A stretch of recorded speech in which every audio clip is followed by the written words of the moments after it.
Hey yo, what's up, guys? What's good? It's Ryan Ketzka back here again. What's up? I am still in a good mood from today, so I don't know. Gonna do three videos in one day, something I've never done before. Um, yeah. Uh, I don't know. I'm just really enjoying doing this, even without the um, the fans and whatever. I really enjoy doing this. Like that's all it is. Like this is amazing for me. So today, today's story will be, I don't know. Uh, See, I kind of just had this idea to do this, so I could whip something up on top of my head, but I don't know if it'll be as cool.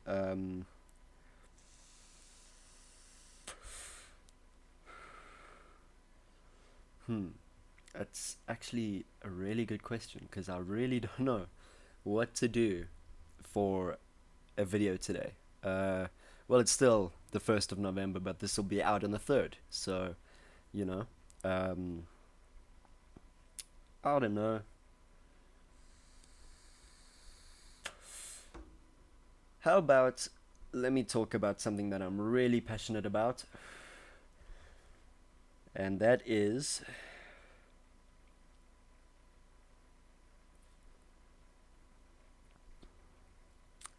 Assassin's Creed, right? So, if you guys have been following the story of everything, this is just going to do a bit of um, overview of the game. So, Mirage is their next game, Assassin's Creed Mirage, and it looks quite good. I'd have to say. I did see the trailer. I'm not sure if I'm allowed to show that because I don't have any licenses. So, but I will include my source down here. Yeah. So, we just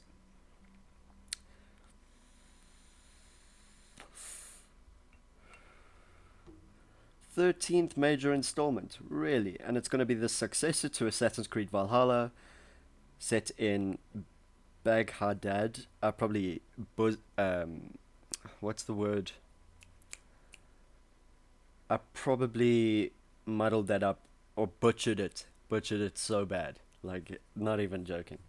During the Islamic Golden Age, the game will follow Basim, a character first introduced in Valhalla. Oh, that's right. Yeah, I heard that. So, yeah, one of the guys, Basim, yeah, um, transferred, and his transformation from street thief to fully fledged member of the Assassin Brotherhood, who fights for peace and liberty against the Templar Order, who desire peace through control. The game has been described as a return to the series' roots. Okay, so um,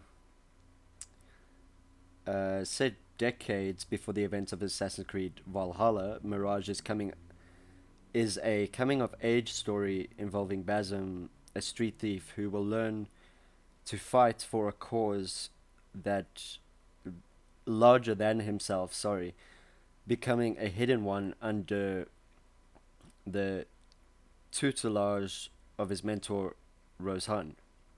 Okay, so additional work by Ubisoft Montreal, Singapore, the Philippines, and there's a lot more. um, but there's a lot more Ubisoft. What's his name's? What do you call them? Flip. Companies. No, that's not the right word. But basically, there's a lot that I can't pronounce, and I'm not gonna say them because I don't want to make a fool out of myself. So,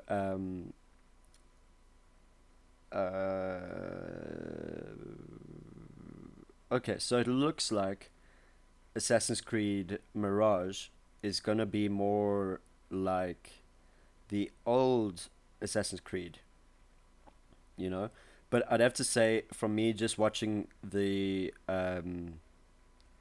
thing once, the trailer once, it was really amazing to me. Like, I'm not gonna lie.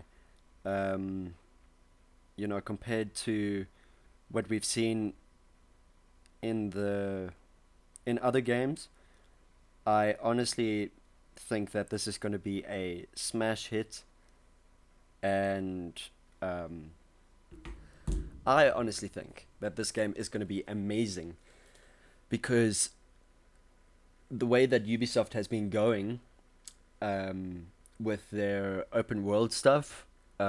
See, I'm kind of in the middle. I sort of grew up in the era where, um, you know, like around the time that I started actually playing um, games and stuff, the PS4 was already out, the Xbox One was already out, and I was playing on a PS3 that I'd got in 20, 2016 when I was 12 years old.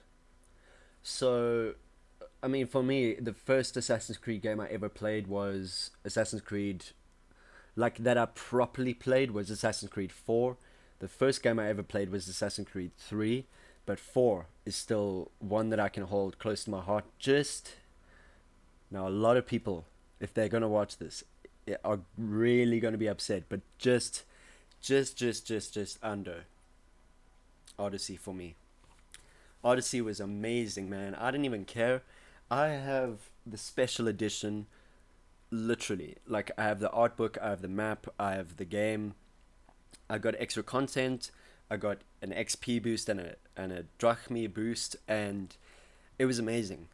Still remember the first like 5 hours of gameplay, and it's always one game that I could run back to. But now, you know, um, but yeah, uh, I really think that Mirage is going to be an awesome game, no matter what, um, because of the fact that it is like what Ubisoft has been focusing on for like since Valhalla got released, because that's how things work. They have a team.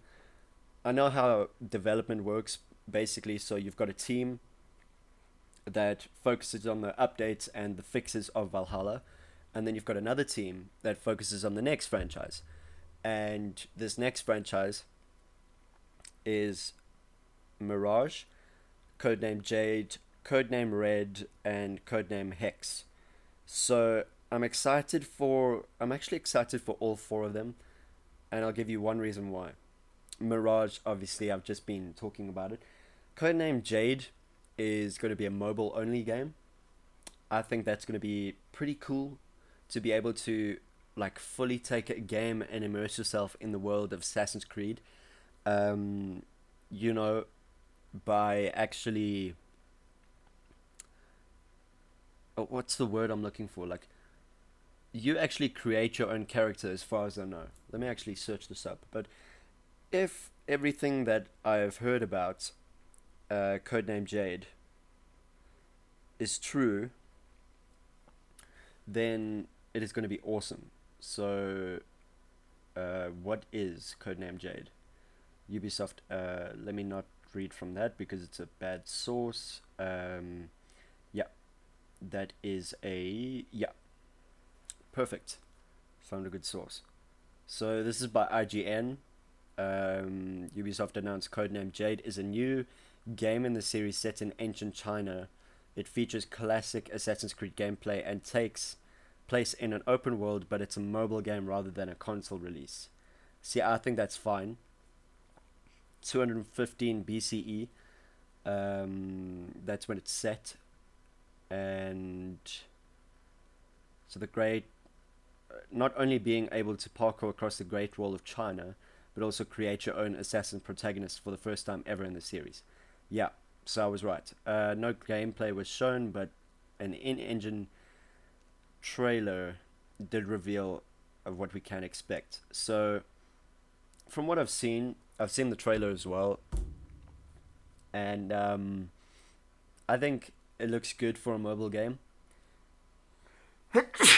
If the engine, sorry about that, if the in the if the in-game engine can do cutscenes like that, I know cutscenes are a lot different, but if like it can reproduce something like that on a mobile level, then sign me up. Um, it may not. See, the problem is the money is where mobile is, but because like imagine a full-fledged game that you can take in your pocket. It's probably not going to be as long as an actual um, normal game, which is about. I mean, the games that I play are like 40 to 60 hours of gameplay, and I love those. A few exceptions are Skyrim, which I'm replaying at the moment. Haven't finished it, but I'm working through it. And another one that I've played is Ark Survival Evolved, which I'm also excited for Ark 2. But see, like the thing is, like, you know, Ark 2, it's not coming out next year. It can't. Like, I think it's scheduled for 2023. But if it's scheduled for 2023, it's going to be a terrible game. It really is. It's going to suck. Like, that's just my opinion. I don't feel like they've put enough development in, and people are going to go run straight back to Arc 1 because, like, sure, the in-game cutscenes are amazing, but there's no actual gameplay as of yet. So I don't know, shoot me, but I really don't think it's going to be a good game if they release it next year, unless gameplay comes out now, like within the next week, and it's good. Then they still have time to fix it. But like if it's coming out, like like I feel like it could still be a good release if it came out at the end, like the Christmas season of 2023, like Christmas 2023. So that would be winter for you guys, summer for us, or winter for the northern hemisphere, summer for the southern hemisphere. Yeah, sorry. Um, but yeah, that's just my opinion. I'm speaking just my opinion. I've used some sources, like two of them, but basically, I really don't think it's going to be that good of a game unless they take the time to actually polish it. Now, I could be wrong. The cutscenes look amazing. Don't get me wrong, but a cutscene is a cutscene. Like you can look up any game right now, any game that is an awesome cutscene, and then tell me you get to do a like. Obviously, there's a few games that actually do cutscenes well, and there's in-game mechanics in those cutscenes, like backflips and front flips, and but like I can tell you right now that I've seen like very like a lot of cutscenes, and very few of them actually live up to the actual gameplay, because I feel like that is important. That like if they show, like let's take Assassin's Creed for instance, right? If they show a leap of faith, you should be able to do a leap of faith. Like, isn't that something that you should be able to do? You know. Um, Also, like Assassin's Creed is also bad for it because like the best combat mechanics and stuff like that, the best like interesting looking ones like was honestly Unity. Unity had some very good parkour and very good fluidity, and you know see, I got very upset at the game because of all the bugs and everything, and like how hard it was to actually control where you were going, on a vertical and horizontal plane, because if you wanted to go up, then you've got to like move your joystick this way and then that way and then this way and then that way, you know. And in Odyssey, they got it perfect, in my opinion. Odyssey was a great game, whether you like it or not. It's still a great game, and the thing is for Odyssey is that it didn't have as many. Sure, you could do front flips and stuff like that, but it wasn't like, to me, Greece was beautiful, but the actual combat mechanics weren't interesting enough. Like, sure, you could Spartan kick people off of mountains and stuff, but that gets old after some time, you know. And um, yeah, sure, you could break people's shields. That was fun. I could probably still jump onto the game and do that a couple times because it's awesome. You like it. It gets them down for like a couple seconds. You can just spam whatever your attack button is, and bam, they're gone. You know. But like, the point is, like, unless they actually bring in like their cutscene mechanics into the game to the point where instead of it feeling like you're controlling someone, you could be more immersed in the game. Like, let's take Call of Duty for instance, right? Like, I don't know how to say this, but the reload, like, what about if you could actually, like, how do I put this? What about if you could actually do certain things with your gun and like show it off to your camera as if you were looking at your own gun, you know? Like, I think it's in some of the newer games, but I haven't played Call of Duty since World War Two. Haha, just kidding. But yeah, uh, the latest Call of Duty game I played was World War Two. Except for Warfare, but I'm not counting that one. It didn't spark my interest. So, but like, imagine if you like holding the gun right, and you could like flip it over and then flip it, and be able to do this, but while still being able to use the weapon. Like, I think that would be awesome. Like, like, I don't know how to explain it. Just like add a human layer to this game and stop making it feel like you're just a killing machine. Um, and there's a couple games that do that quite well, like Doom Eternal.